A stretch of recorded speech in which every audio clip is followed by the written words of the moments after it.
944 years ago.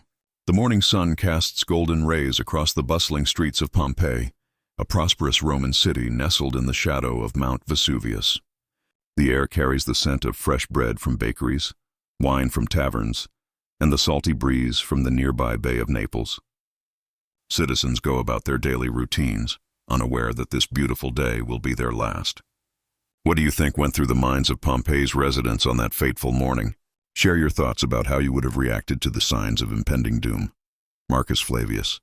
A respected merchant walks through the Forum Romanum, his leather sandals clicking against the polished stone. At 43, he has lived his entire life in Pompeii's prosperity. His toga praetexta, adorned with a purple stripe, marks his status as he conducts business with fellow traders. The morning feels different somehow. Birds seem restless, taking flight in erratic patterns. Dogs bark incessantly in the distance. Even his own slave, Quintus, appears nervous, constantly glancing toward the mountain that has watched over their city for generations. "Master, the earth trembled again last night," Quintus whispers, his weathered hands trembling as he carries Marcus's scroll case. The third time this week. Marcus dismisses the concern with a wave. "Vesuvius has always been our guardian, Quintus. These tremors are nothing new." But deep inside, an unsettling feeling gnaws at him. The mountain, usually shrouded in morning mist, seems clearer today, its slopes more defined against the azure sky. The marketplace thrums with activity. Vendors hawk their wares: fresh fish from the harbor, pottery from local artisans, exotic spices from distant provinces. Children dart between the stalls, their laughter echoing off marble columns. Women in colorful stolas examine fabrics while slaves carry heavy amphora filled with oil and wine. The fountain at the center bubbles peacefully, its waters reflecting the morning light. Then it begins. A low rumble like distant thunder reverberates through the ground. Conversations pause, eyes dart upward. The rumble grows stronger, deeper, shaking the very foundations of buildings. Roof tiles rattle. Water in the fountain sloshes violently. "What in Jupiter's name?" Marcus begins. But his words are cut short. Mount Vesuvius explodes. A massive column of ash and pumice shoots skyward, rising like a colossal pine tree into the heavens. The sound is deafening, a roar that seems to split the earth itself. The ground lurches violently, throwing people to their knees. Marble statues topple. Pottery shatters against stone floors. "Run!" screams a woman, clutching her infant to her chest. Panic erupts instantly. Citizens scramble in all directions, their morning calm shattered into chaos. The once organized marketplace becomes a battlefield of survival. People push, shove, and trample over fallen goods. The air fills with screams, prayers to the gods, and the terrible groaning of collapsing structures. Marcus grabs Quintus's arm. "We must reach my villa!" "Gather Julia and the children."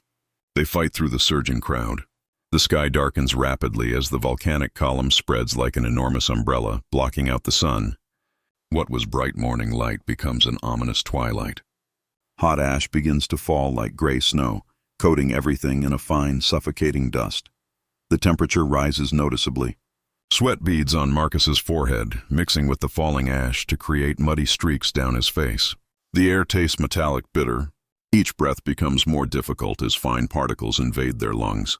At his villa, Marcus finds his wife Julia frantically packing valuables while their two children, Livia and Gaius, cling to her palla in terror. The house, once a sanctuary of Roman elegance with its beautiful frescoes and mosaics, now feels like a trap. The mountain. "It's on fire!" young Gaius cries, pointing through the open atrium toward Vesuvius. Indeed, the peak glows orange and red through the thickening ash cloud. Molten rock flies through the air like deadly stars, leaving trails of fire against the darkened sky. The sound is overwhelming, constant rumbling punctuated by explosive cracks that shake their bones. "We leave now," Marcus commands. "Take only what we can carry." But as they step outside, the reality of their situation becomes clear.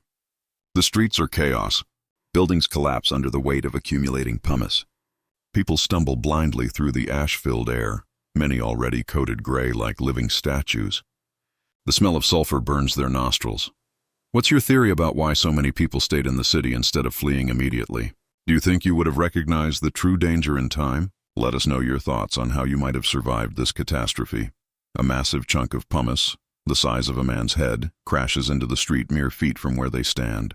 It hisses and steams, too hot to touch. More stones rain down like a deadly hail.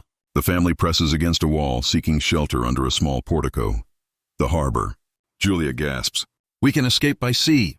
They begin their desperate journey through the disintegrating city. Every step is treacherous. The ash layer grows deeper with each passing minute, making movement difficult.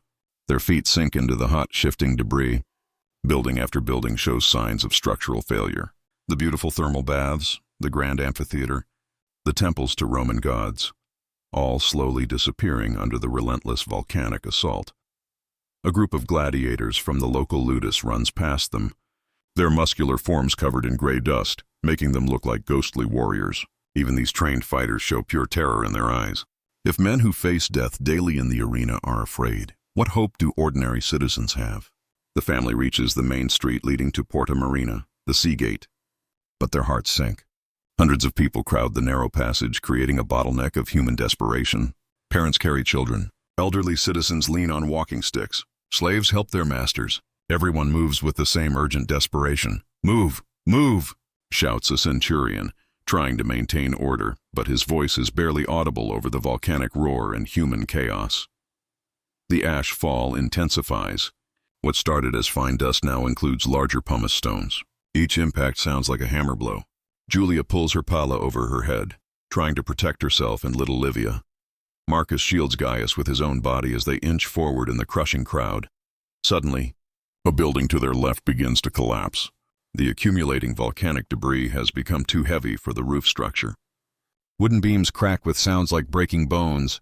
Tiles cascade down in deadly avalanches. "The building!" Marcus shouts.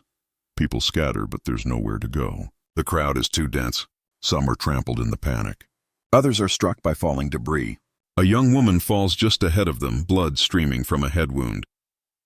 Marcus helps her up, her weight adding to their burden, but leaving her means certain death. The air grows thicker, harder to breathe. Each inhalation brings hot ash into their lungs, causing violent coughing fits. Julia's face is streaked with tears that carve clean lines through the gray dust coating her skin. The children whimper constantly, their small bodies struggling with the toxic atmosphere. They finally reach Porta Marina, but their hopes are crushed again. The harbor is in chaos. Ships founder in the turbulent waters, their sails torn by the volcanic winds. The sea itself has turned gray with ash. Debris falls into the water with violent hissing sounds, creating clouds of steam that add to the hellish atmosphere. The ships. "They cannot sail in this," a sailor shouts to the crowd. "The winds are too strong. The ash clogs everything." Desperation turns to despair. Marcus looks back toward the city center. Pompeii is dying. The beautiful streets where he walked this morning are disappearing under an ever-growing blanket of volcanic death. The forum, the temples, the homes where generations of families lived and loved, all being buried alive. We must try the other gate, he decides. Perhaps the road to New Syria, but the journey back into the city seems impossible. The ash layer is now knee-deep in many places. The falling pumice has grown larger, more dangerous. Buildings collapse regularly now, their Roman engineering finally overwhelmed by nature's fury. As they struggle through the streets, they encounter others who had the same idea. Families loaded with possessions they'll never need again.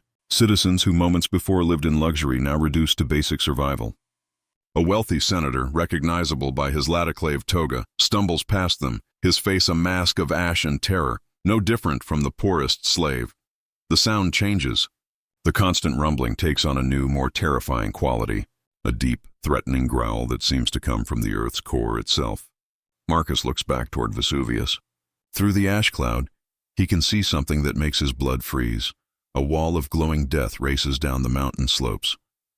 Pyroclastic flow, he whispers, though he doesn't know this modern term. He only knows that death itself approaches at impossible speed. The superheated cloud of gas and rock particles moves faster than any human can run, faster than any horse can gallop. It destroys everything in its path, incinerating buildings, people, animals, everything. The temperature within the flow reaches over 1,000 degrees Celsius. Nothing organic can survive its touch. "Run!" he screams, though he knows it's futile. The family joins the final desperate sprint of Pompeii's citizens. But the pyroclastic flow moves at over 100 kilometers per hour. In seconds, it engulfs the outer districts. The sound is indescribable, a roaring combination of wind, fire, and destruction that drowns out all human cries. Marcus pulls his family into the nearest building, a small shop selling pottery. They huddle together in the back room as the superheated cloud engulfs the street outside. The temperature rises instantly to unbearable levels. The air becomes unbreathable. Even the stones around them begin to crack from the heat. Julia presses her children close, whispering prayers to Isis, her personal goddess. Marcus holds them all, feeling his strength ebb as the toxic gases fill his lungs. Through the small window, they can see the pyroclastic flow passing like a river of fire and death. In their final moments, as consciousness fades, Marcus thinks not of his wealth or status, but of the morning's simple pleasures. The taste of fresh bread, the sound of his children's laughter, the warmth of Julia's hand in his. These human moments, so ordinary and precious, disappear with them into the volcanic darkness. The first pyroclastic flow passes, but Vesuvius isn't finished. Throughout the day and into the next, the mountain continues its destruction. More flows follow, each one adding to Pompeii's burial. The city that took centuries to build disappears in hours. When the eruption finally subsides, Pompeii lies under several meters of volcanic material. The forum where Marcus conducted business is gone. The houses where families lived are gone. The people themselves are gone, their bodies perfectly preserved in the positions where death found them. But in this preservation lies an extraordinary gift to future generations. When archaeologists begin systematic excavations in the 18th century, they discover not just ruins, but an entire Roman city frozen in time. The plaster casts of victims, captured in their final moments, tell stories more powerful than any historical text. Marcus and his family, like thousands of others, become part of this eternal testimony. Their remains, found centuries later, reveal the universal human responses to catastrophe: love, protection, desperation, and courage. A father shielding his children, a mother's final embrace, a family facing death together. Today, millions visit Pompeii annually, walking the same streets where Marcus walked, seeing the same mountains that destroyed him. The city serves as a powerful reminder of nature's awesome power and life's fragility. Every preserved home tells a story. Every artifact speaks of interrupted lives.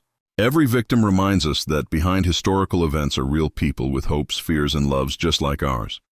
The eruption of Vesuvius in 79 AD destroyed Pompeii, Herculaneum, and several smaller settlements, killing an estimated 16,000 people. But it also created one of archaeology's greatest treasures, a perfectly preserved snapshot of Roman life.